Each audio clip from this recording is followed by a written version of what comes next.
现在我骑行在指挥新村最东面的边缘啊，我的右侧呢就是一座矮山，正好有一个绿灯，下面是走东一路，广东文艺体育学院啊，这边挂着郭仁学院。再从懒塘村的这个门骑出来，边上就是丹山河必到了。看来这边应该叫东环街道，这条路其实修得还算不错的。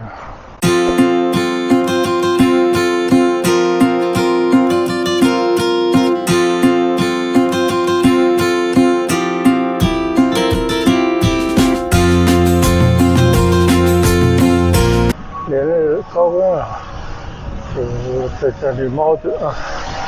最近主要的时间就是看一些视频，主要是知识性的视频啊，包括天文地理啊、哲学历史的，看了一大堆，觉得这个盛夏之中啊，在家里头丰富一些知识，我觉得也是挺有意思的。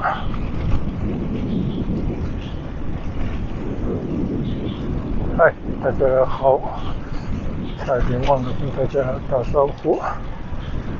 现在呢，准备从村里啊骑到村外去，具体骑到哪里呢？其实现在也没有定啊，就骑着看，看骑到哪就哪吧。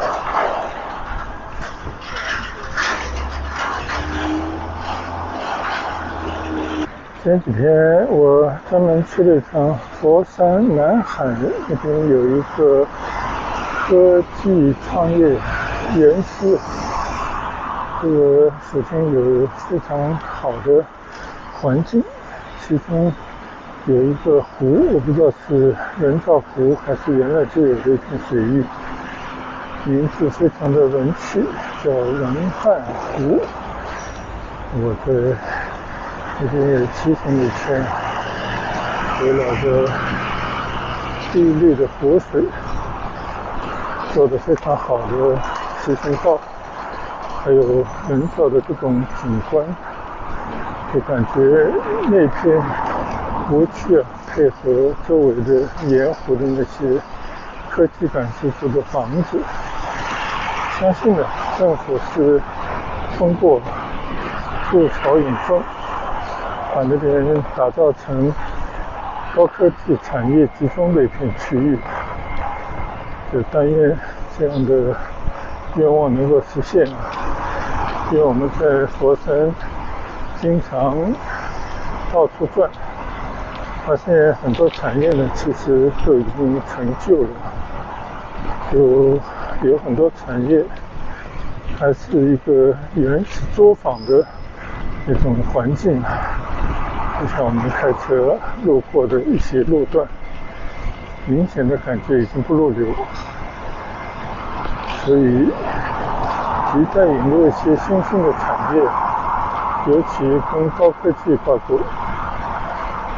因为在佛山虽然有一些电子产品啊、电器的公司，像美的这样子，但更多的呢都是要不就做瓷砖，要不就是家具，要不就是很多普通的产业。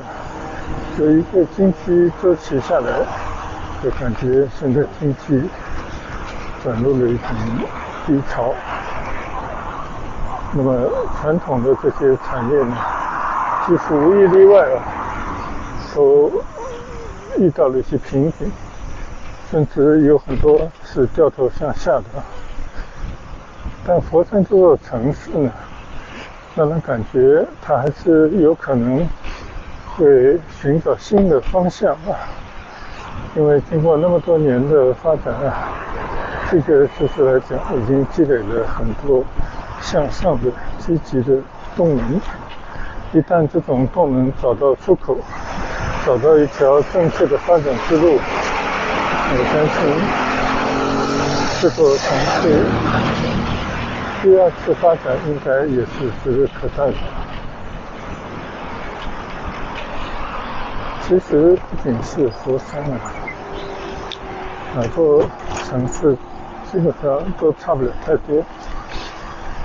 可能佛山作为二线城市啊，它虽然在这个一线城市广州的边上，但更多的资源呢，也是通过虹吸现象被吸引到了省城，所以佛山它必须要另辟蹊径，就你传统的这些行业，你很难做过广州。那如果希望这个城市能够崭新的找到一条崭新的路，觉得最重要的可能就是要抛弃以前已经做惯的，其实已经开始慢慢在走下坡路的那些产业。就你只有抛弃了这些传统产业，才能够撒开一条新路来。否则的话呢，你永远只能是在一线城市边上苟延残喘。尤其是现在经济环境整体不大灵光的这个时候，现在我骑行在曲阜新村最东面的边缘我的右侧呢就是一座耳山，这边已经到了曲阜新村边缘的地方了。我打算在这边呢找一个门骑到村外去，走一段市广路，然后呢想看看再到哪里去转转。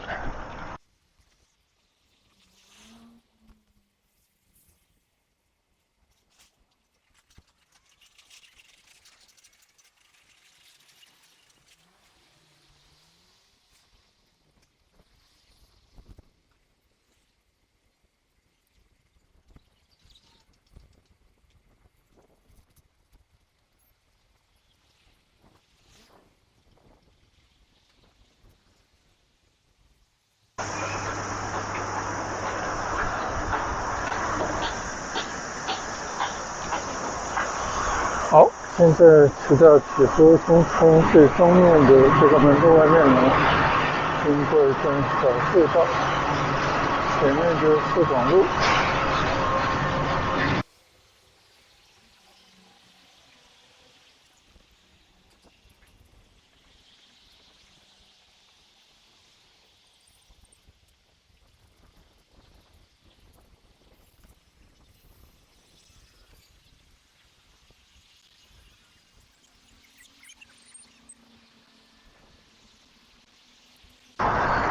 现在已经骑行在市广路上面，看看前面是不是要从东一路那边拐进去。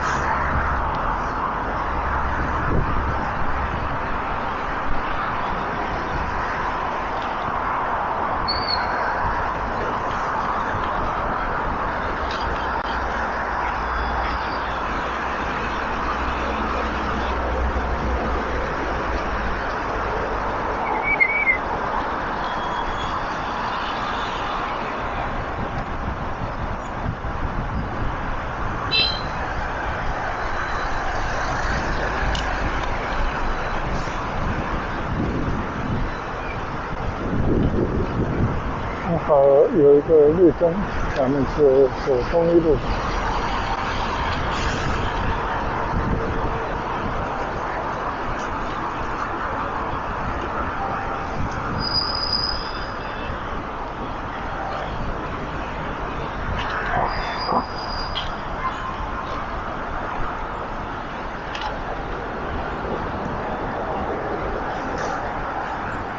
现在时间还比较早吧，早上9点多钟，也是最近出来骑行比较早的时候。现在气温大概32度左右，但是再过2个小时呢，大概就要上升到35、6度。今天是非常炎热的一天，趁着早上相对还凉爽的这个时段，我们出来骑行一下，真是早去早回。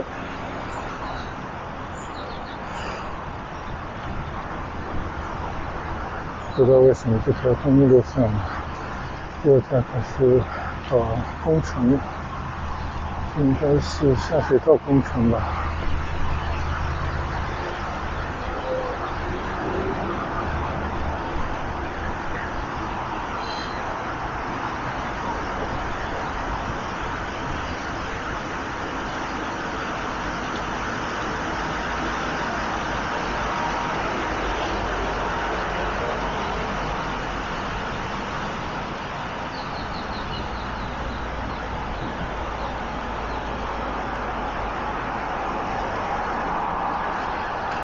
路过这个广东文艺体育学院啊，这边挂着郭兰英毕业。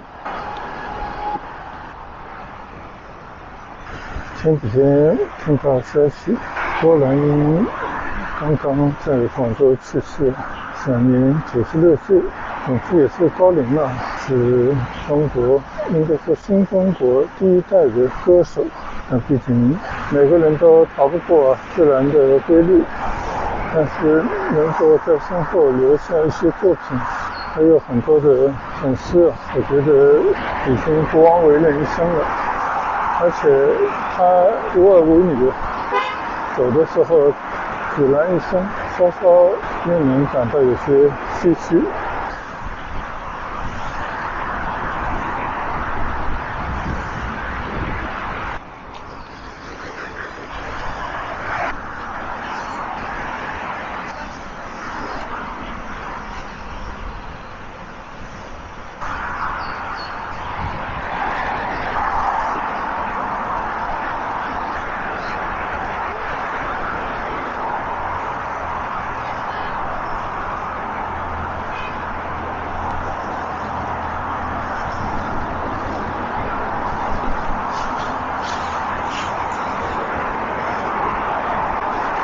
现在我最近在公益路上，都到了塘村里面去拐个弯，再走一段丹山河地道。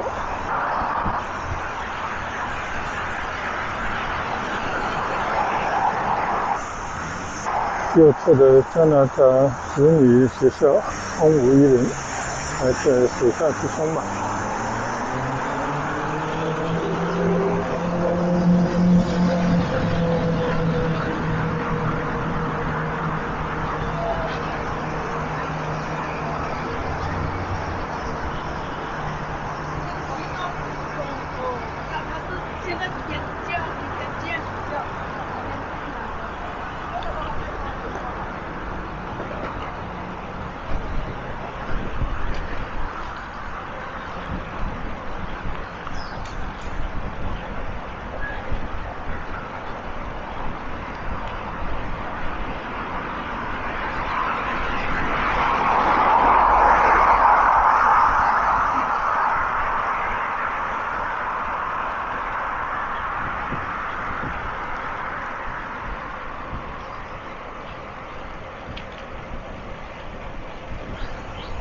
今天骑的这些马路呢，都是骑惯的，经常骑行的马路，所以少说话我们就欣赏一下这条林荫道还有其他一些马路现在剩下的状态是一个什么样子。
前方就是榄塘村了，准备进榄塘村去骑小站。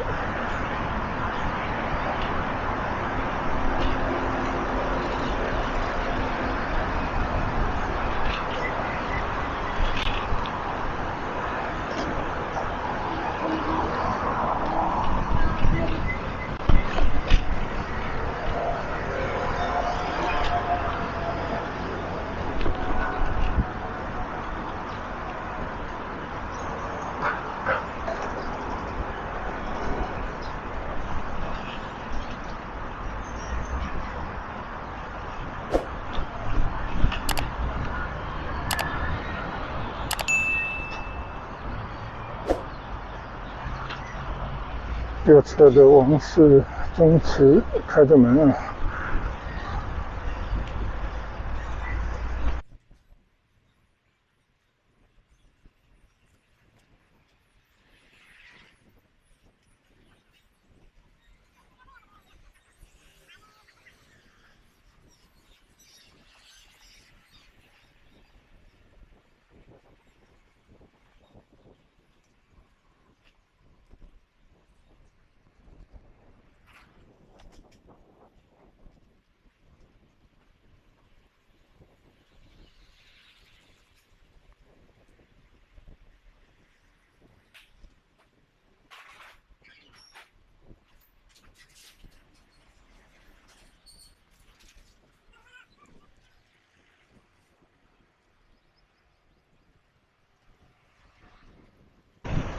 再从榄塘村的这个门骑出来，边上就是丹山河必到了。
骑行在这样的林荫绿道啊，感觉还是不错的。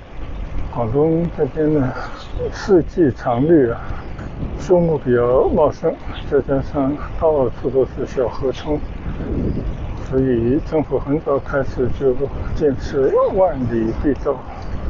我觉得要连通1万里，那不是一件容易的事，但是它化整为零，把这一条条河川边的小道串起来啊，我觉得确实将来是有可能形成万里绿道的。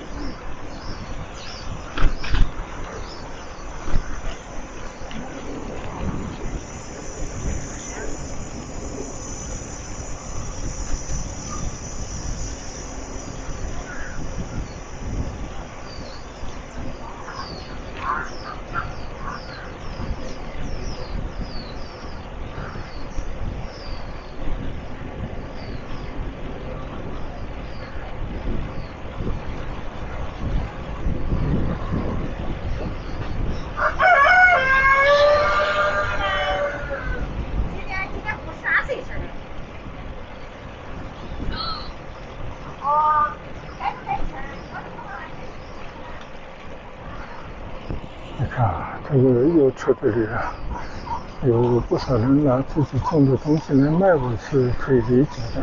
但是把这种一堆的垃圾都堆到了路边，这个是太可恶了。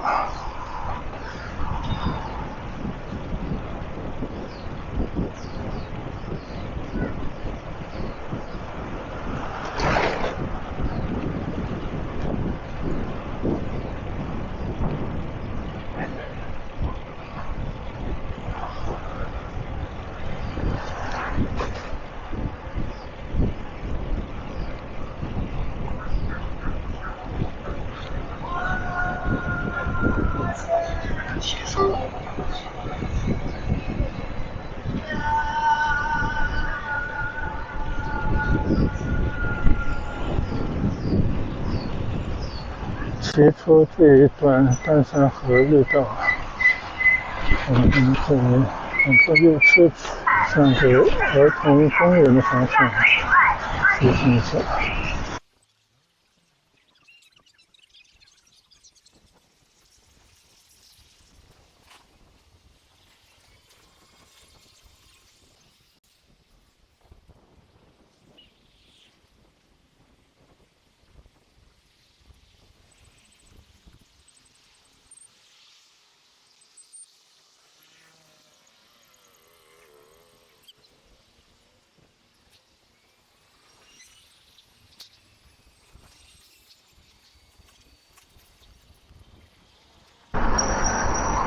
这条是迎新中路啊，我的右前方呢就是番禺儿童公园。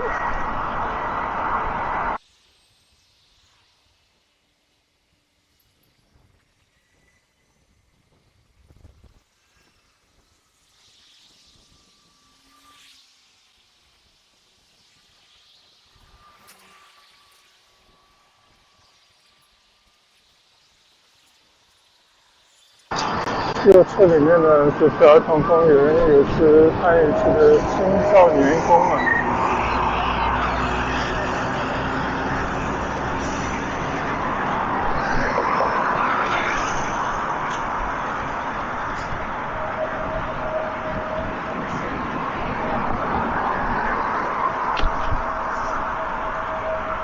前面直走的是番禺大道啊，左转的是东兴路。我们看这条东兴路上面是街道。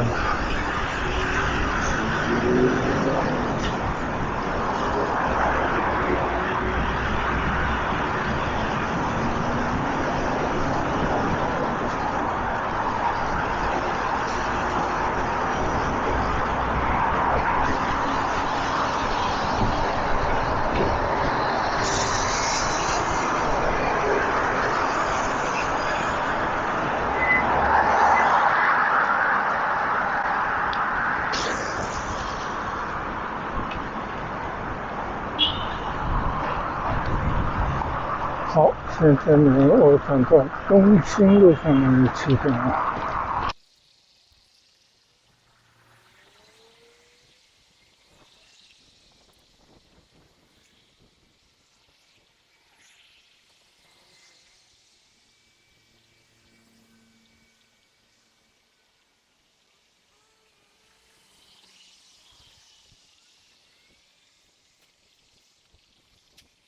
看来这边应该叫东环街道，这条路其实修得还算不错的。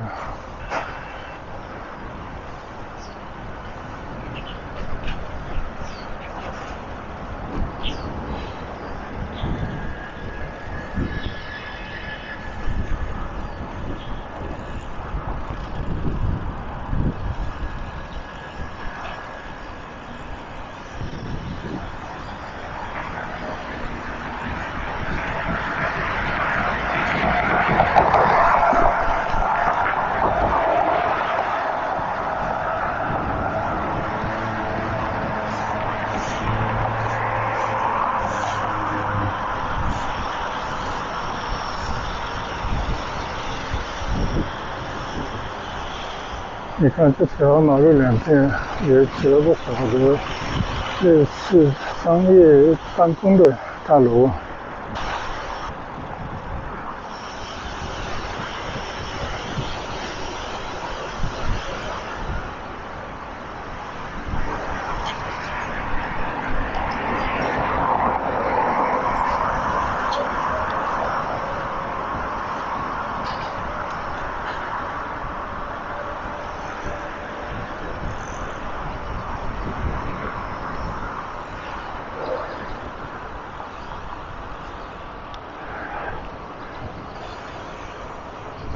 啊，这边建的好像像一个科创园一样的，走到里面去溜一下。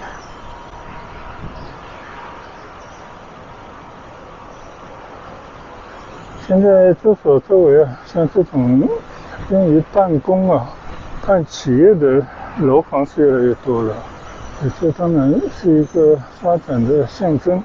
就看到底有什么样的企业能够入驻，创造价值。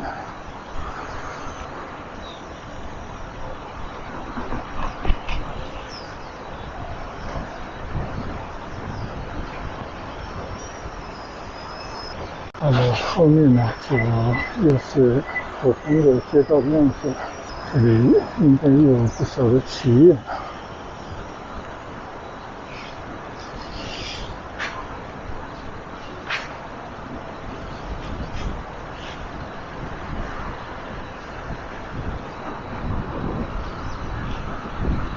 现在这种创业园区啊，遍地开花的感觉啊，有时候一个区域集中了好多个创业园区，我就感觉这些办园的园区的单位啊，应该都是从政府这边拿了一笔启动资金啊，或者得到了很多的补助，在某种意义上来讲，就是慷国家之慨。结果其实办的太多了，这个园区根本吃不饱，这控制力很高，管理成本呢不低，最终呢有些就不了了之了。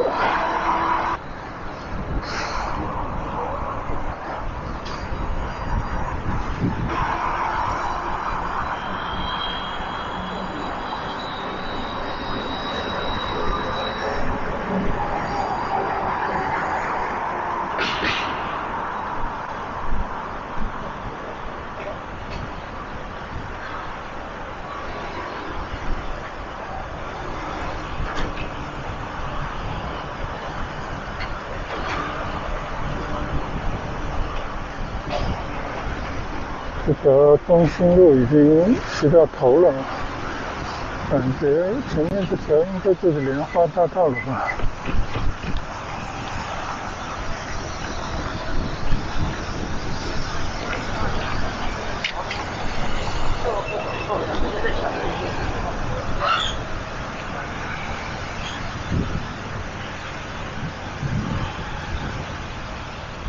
连一块招牌都没有看到。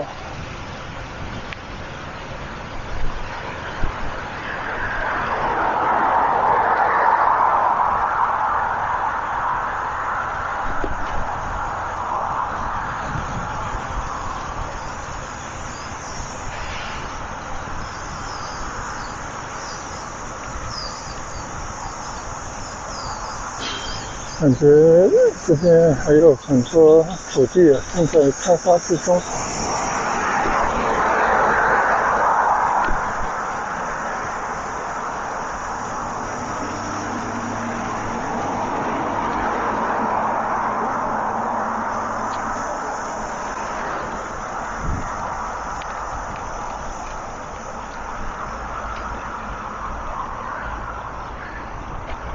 原来已经来到了番禺大道附近了。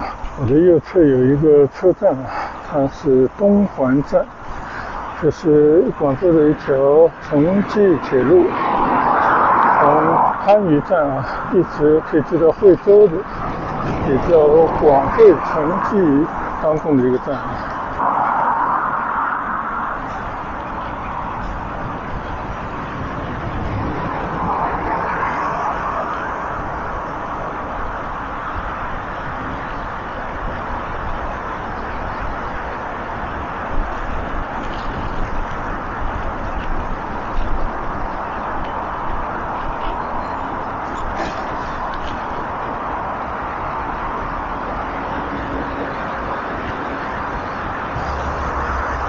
这条就是番禺大道了，前方可以去到市桥。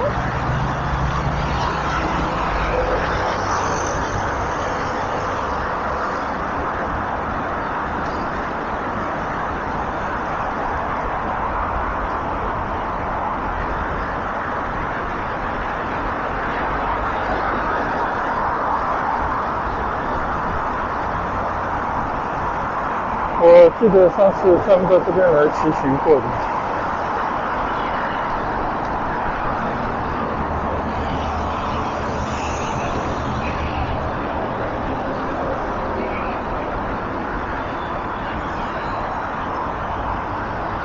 中环站 A 路口。但遗憾呢，这里没有跟18号地铁呢形成枢纽。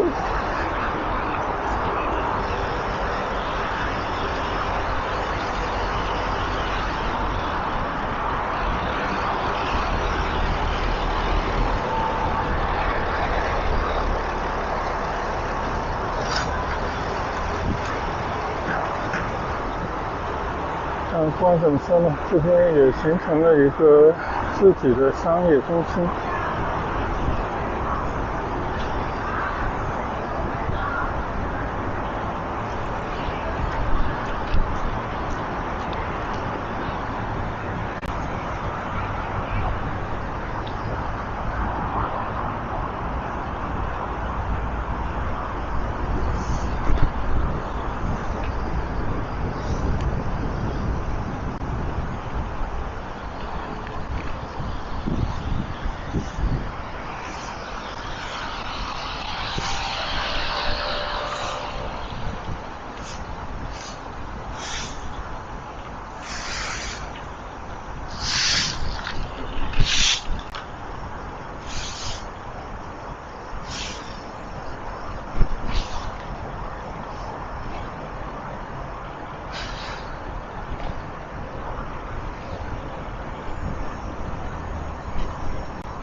我在这个东环站边上的商业中心啊，绕着骑了一圈啊。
这边有个村呢，这个村子跟普通的乡村不太一样，弄了一个西式的门。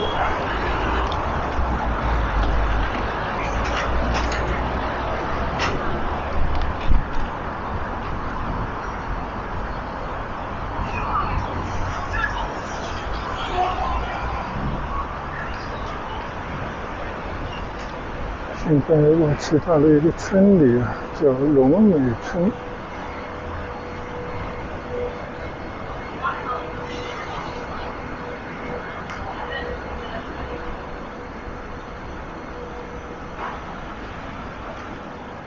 大家可以看看这个村里啊，村口也开了很多的商店。村里你看啊，有了一个大的停车场，我去到里面去看看吧。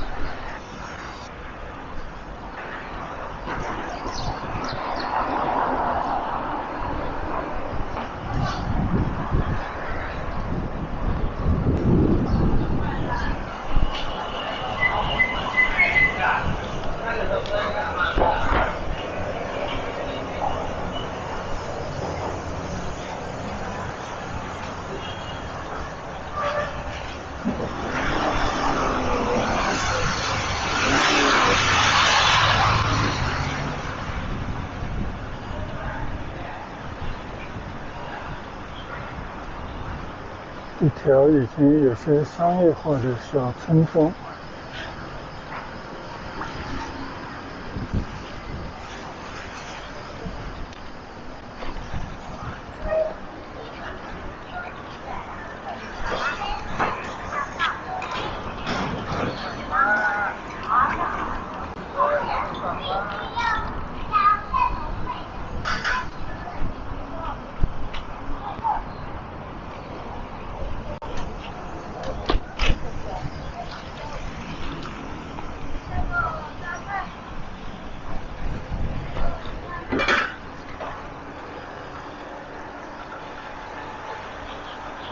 村庄的土地呢，一点点的消失，取而代之的就是这种园区啊，这种楼房。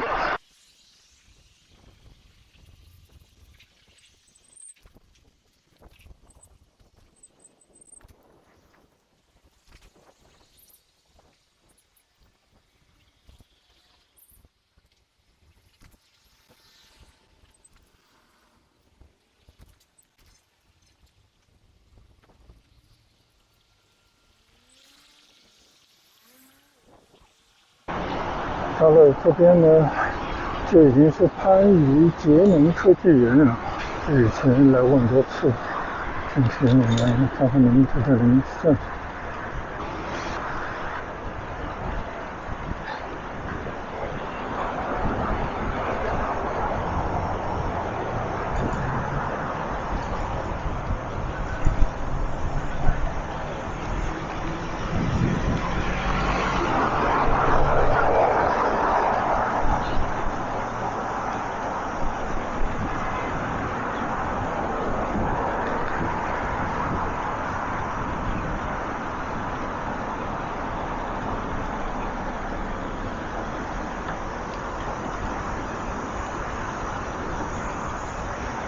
现在我应该已经在这个节能科技园里面了。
看到这边有一些青年公寓啊，这公寓好像建得也还不错。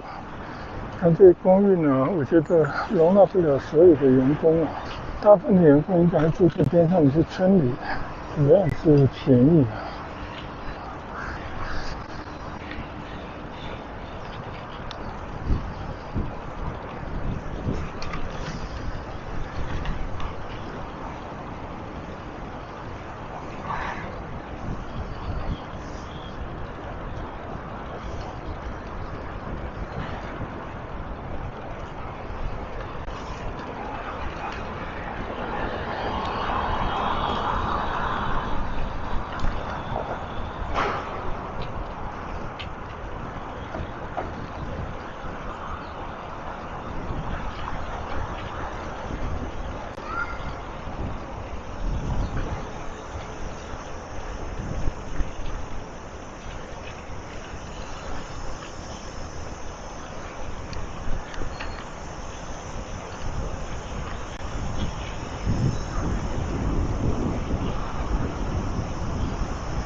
我已经在这个节能园里面骑行了一大圈了，就感觉是一座小城市。其实呢，都是一些创业型或者科技型的公司在这边驻扎着。这边工作的绝大部分都是年轻人。这里面也有一些生活方面的商店，各种各样的都有。但应该还是以吃饭的为主吧。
这边以总部中心命名的楼啊，应该是几十栋。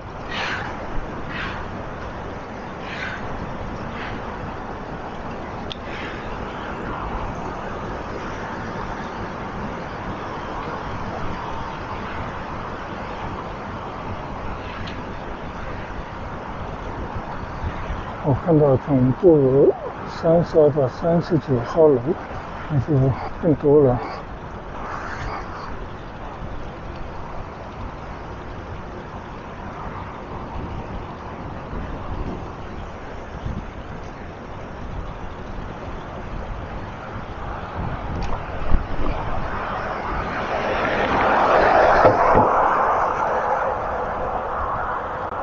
到里面来转转，还是有些感触。就这边高科技产业园区啊，已经真的形成了产业啊，规模也出来了。相信呢，这个里面有很多做得很成功的公司，但更多的呢，大家肯定还是在尝试创业之中。我们希望这样的创业园区越多越好，不仅能够吸纳更多的年轻人就业，更重要的是能够诞生一些高收入的群体，这样才有榜样力量啊。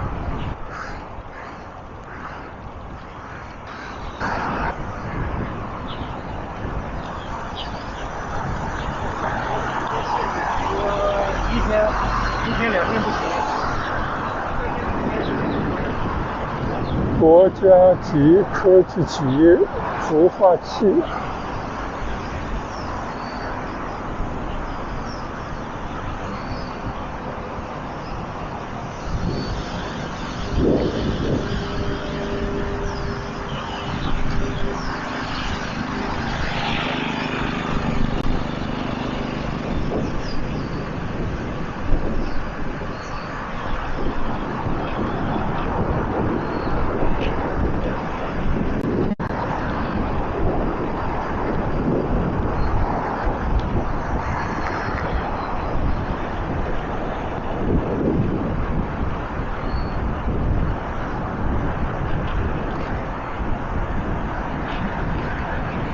这个创业园区没有正儿八经的门禁也没有保安在进来的时候要拦住你查你的身份之类的。唯一的就是你开车进来呢，肯定要付税的。我觉得还是出入自由的一个地方。我现在呢又回到了番禺大道上。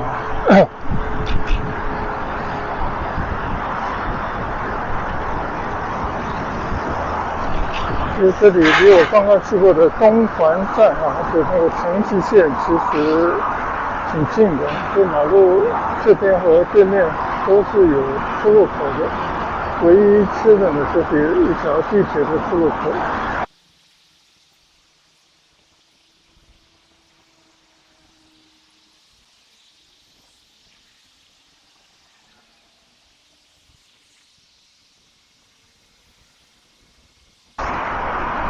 右侧有一条人行天桥，我就打算从这边推车而上。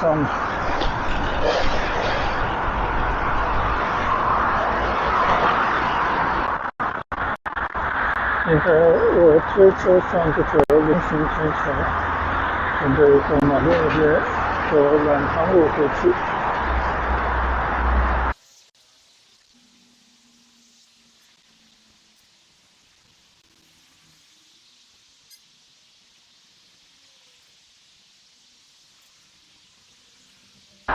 现在我正对着呢，就是刚刚去过的东环站边上，还有就是这边的节能创业园区。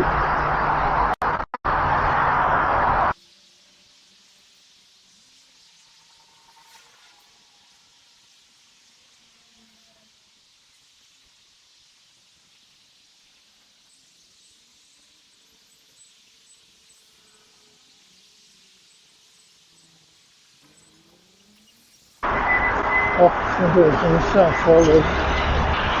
现在我面对的呢就是番禺大道，刚刚我就从这条人行道下来的。现在我要过马路，沿着这条暖塘路走回去。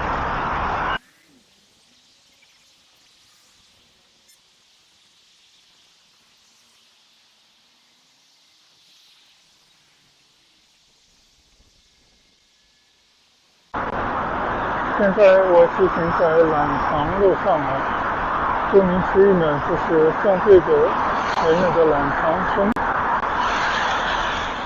今天骑的路已经有点长了后边那些路呢我就不再录了。